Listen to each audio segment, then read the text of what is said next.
Detectives have read it. What's the one case that broke you? He sent us his first kill, a boast wrapped in a crude hand-drawn cipher that looked like a child's idea of alien writing. Then, to prove it was real, he mailed my captain a swatch of the victim's floral dress, still smelling faintly of her perfume in the coppery tang of old blood.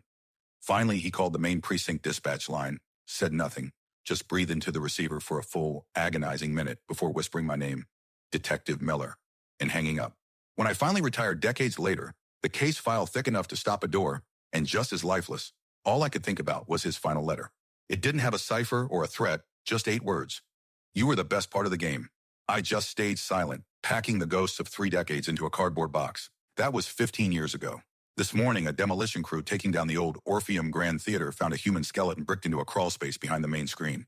In its hands, it was clutching a rusted tin lunchbox. The first one was June 12, 1978, a Monday. The air in Port Sterling was already thick with the promise of a sweltering summer, the kind of wet, heavy heat that clings to your skin and makes your shirt stick to your back the second you step outside. We got the call just after dawn. A couple of kids on their way to a fishing spot at Mariner's Point had found them. Mariner's Point was one of those local spots, a lover's lane cliché, a patch of dirt overlooking the sluggish, gray waters of the bay, shielded from the road by a thicket of overgrown pine trees.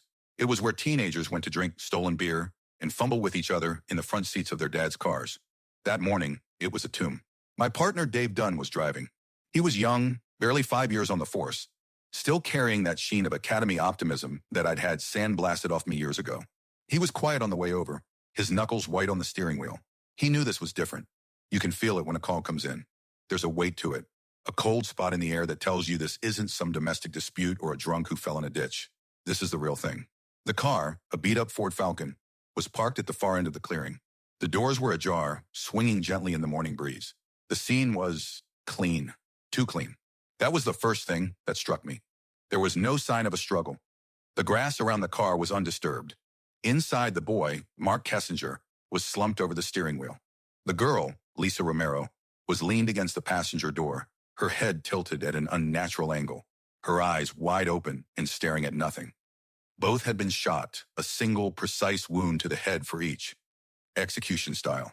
Jesus, Frank, Dave whispered, his voice hoarse. Who does this? I didn't answer. I was too busy scanning, my eyes tracing every detail. The keys were still in the ignition. Lisa's purse was on the floor, untouched. Mark's wallet was in his back pocket, full of cash. This wasn't a robbery. This was something else, something cold and personal, yet utterly impersonal at the same time. The forensics team arrived and started their methodical dance. I stood back, smoking a cigarette, the acrid smoke doing little to mask the metallic scent of blood hanging in the humid air. The medical examiner, a weary man named Dr. Evans, confirmed what I already knew. .22 caliber, small, quiet, fired from close range. No shell casings. The shooter was careful. He'd picked them up. We spent the next week running down the usual leads. Ex-boyfriends, jealous rivals, drug deals gone bad. Nothing. Mark and Lisa were good kids, high school sweethearts with plans to get married after graduation. They had no enemies. They were just in the wrong place at the wrong time. Or maybe the thought chilled me. They were in exactly the right place. A month went by. The case was turning cold. Another file destined for a dusty cabinet. The press called it the Lover's Lane slaying, and for a while it was the talk of the city. But cities have short memories. New horrors replace old ones. Then the first letter arrived. It was addressed to the editor-in-chief of the Port Sterling Chronicle. The envelope was cheap, the kind you buy in a pack of 100 from the drugstore. The address was written in a blocky, deliberate script. Inside was a single sheet of paper. At the top, a circle with a cross through it, like a gun sight. Below it, a message. This is the cipher speaking. I am the one who killed the kids at Mariner's Point. To prove it, here is a cipher. Crack it, and you will have my name. Below that was a grid of symbols. Some looked like astrological signs, others like ancient runes, and some were just bizarre geometric shapes. It was a mess, a taunt. At the bottom of the page, he'd written the exact details of the murder. Things only the killer and the police would know. The brand of Lisa's lipstick. The fact Mark was wearing 2 different colored socks. He was real, and he'd given himself a name. The cipher. It was a declaration of war. He wasn't just a killer. He was a performer, and the entire city was his stage. The Chronicle printed the cipher on the front page, against my explicit advice. Panic, thick and greasy, settled over Port Sterling. Sales of handguns and deadbolts skyrocketed. The Lover's Lanes fell silent. He had us. He was controlling the narrative, and we were just characters in his sick play. We threw everything we had at that cipher. Cryptographers from the naval base, university math professors, Even a couple of old guys who'd done code-breaking work in World War II, they all came back with the same thing. It was gibberish. Either it was a brilliant, unbreakable code, or it was a meaningless jumble of symbols designed to make us waste our time. A joke at our expense. I was convinced it was the latter. He was playing with us, dangling a prize that didn't exist. 3 months later, he struck again. This time, a young couple picnicking by Lake Allister. Different location, different time of day, but the same MO, a quiet, secluded spot. A young couple, no struggle, no robbery. Just 2 precise shots from a .22. This time, he left something behind. A single, perfect shell casing placed on the dashboard of their car. A gift. The next day, another letter arrived at the Chronicle. More of the same taunting, another impossible cipher. But this one came with a postscript. Tell Detective Frank Miller, I'm disappointed. I expected a better game. My blood ran cold. He knew my name. He'd singled me out. Suddenly, the stacks of case files and witness statements felt like a physical weight pressing down on me. I took the letter home that night. My wife, Sarah, saw it in my eyes. It's him again, isn't it? She asked, her voice soft. I just nodded, slumping into a chair at the kitchen table. She put a hand on my shoulder. Frank, you can't let this consume you. It's already consuming the city, Sarah. He's out there, laughing at us. I started sleeping at the precinct, surrounded by the crime scene photos, the letters, the unsolvable ciphers taped to the wall like some kind of profane artwork. I'd stare at them for hours, fueled by stale coffee and cheap whiskey, trying to find a pattern, a mistake, a flicker of the man behind the mask. There was nothing. He was a ghost. Then came the call that broke everything. It was a Saturday night. I was at my desk, half asleep, when the phone rang. It wasn't my line. It was the main dispatch line, patched through to my desk. Detective Miller, the dispatcher said, her voice tight with fear. There's someone on the line for you. He won't give his name. I picked up the receiver, my heart hammering against my ribs. Miller here. Silence. Just the faint, empty hiss of an open line. I could hear breathing. Slow, steady, calm. It wasn't ragged or excited. It was meditative, controlled. He was enjoying this. Who is this? I demanded, my voice sounding weak even to my own ears. The breathing continued for what felt like an eternity. 10 seconds, 20, 30. My knuckles were white on the phone. Then a whisper. So soft I almost missed it. A dry rustle of sound. Frank. He said my first name. Not Miller. Frank. Like a friend. Then the line went dead. I slammed the phone down, a strangled roar of pure frustration escaping my throat. I swept my arm across my desk, sending papers, coffee cups, and ashtrays crashing to the floor. Dunn rushed in, his eyes wide. Frank, what the hell? It was him, I gasped, leaning against the wall, my legs feeling like they were about to give out. He called. He just breathed. He said my name. That was the turning point. The case was no longer just a job. It was a personal vendetta. He had burrowed into my head and I couldn't get him out. My life outside the precinct ceased to exist. Sarah tried, God bless her, but I was a ghost in my own home. I'd come home late, smelling of cigarettes and defeat, and just stare at the wall. We stopped talking. Then we stopped touching. One day, I came home and her closets were empty. She'd left a note on the kitchen table. I can't compete with a ghost, Frank. I hope you catch him. I didn't. The years bled into one another. The cipher would go quiet for a year, 2 years, just long enough for us to think he was gone, dead, or in prison for something else. Then another couple would be found. Another letter would arrive. He changed his MO slightly each time. A knife instead of a gun. A different kind of knot to bind the victims. He was evolving, refining his craft. And with every new murder, he'd send a letter. Always with that same circle cross symbol. Always with another useless cipher. Always with a little dig at me. Still sleeping at the office, Frank? How's Sarah? We investigated thousands of leads. We interviewed every known sex offender. Every paranoid schizophrenic. Every disgruntled loner in a 50-mile radius. We had suspects. Oh, we had plenty of suspects. There was Arthur Lee, a disgraced school teacher with a fascination for codes and a deep-seated hatred of women. We tailed him for 6 months, but his alibi for the second murder was ironclad. There was Richard Finn, a hulking merchant marine who was in port for every single murder. He matched a vague witness description, but we could never find a shred of physical evidence linking him to the crimes. We tore his life apart, and for what? Nothing. The case became my identity. I was the cipher detective. At police fundraisers, people would whisper when I walked by.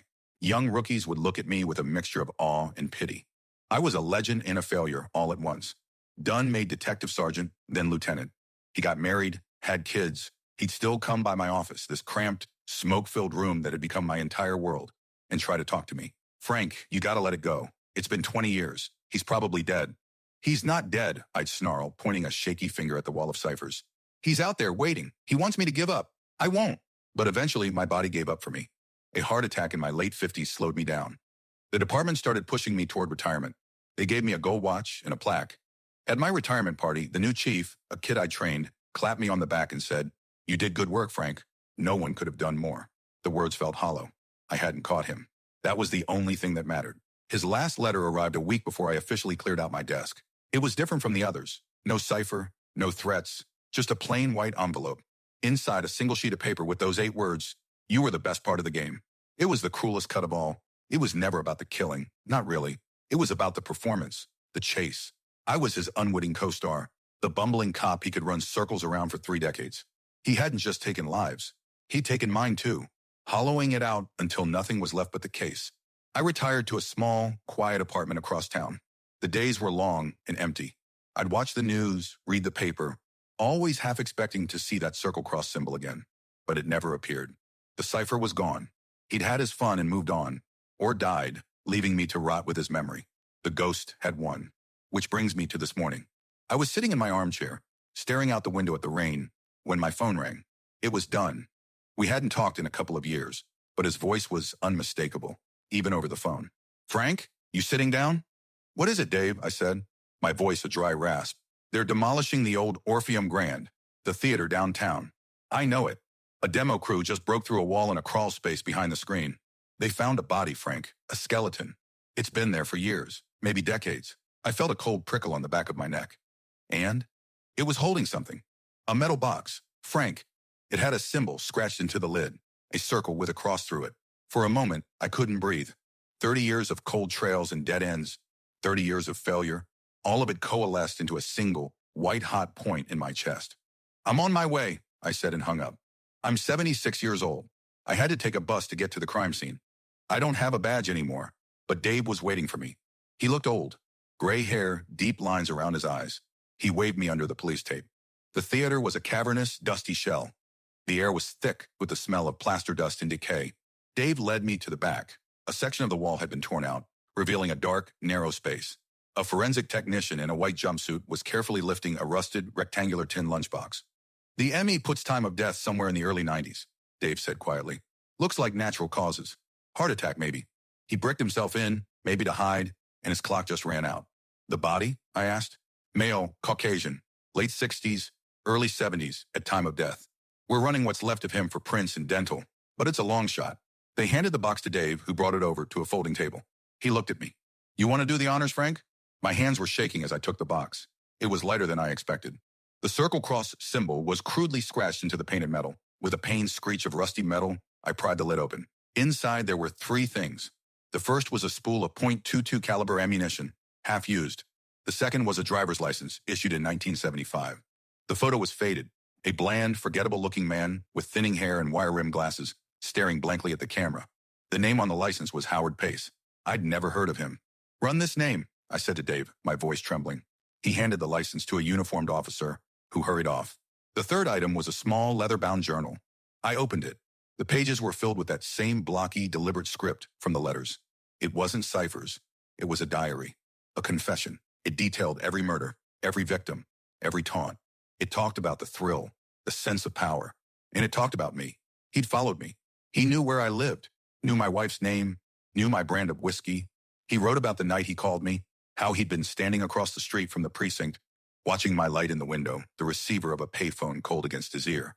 The uniformed officer came running back, his face pale. "Sir," he said to Dave, but he was looking at me. "We ran the name, Howard Pace. There's only one in the system from that era. He had no criminal record, not so much as a parking ticket. But his employment history? Christ. What was his job, son?" I asked, though I already knew the answer. A cold, dreadful certainty had settled in my gut. "He was a janitor, sir," the officer said, "from 1972 to 1991. He worked at the Port Sterling Chronicle building. He was right there. The whole time. He was the man who emptied the trash cans, swept the floors. He probably saw the editor-in-chief receive his letters. He probably saw the reporters scrambling to cover his own crimes. He might have even seen me, walking in and out of the building, my face grim, my shoulders stooped with the weight of the very case he was authoring. A ghost, hiding in plain sight. I closed the journal.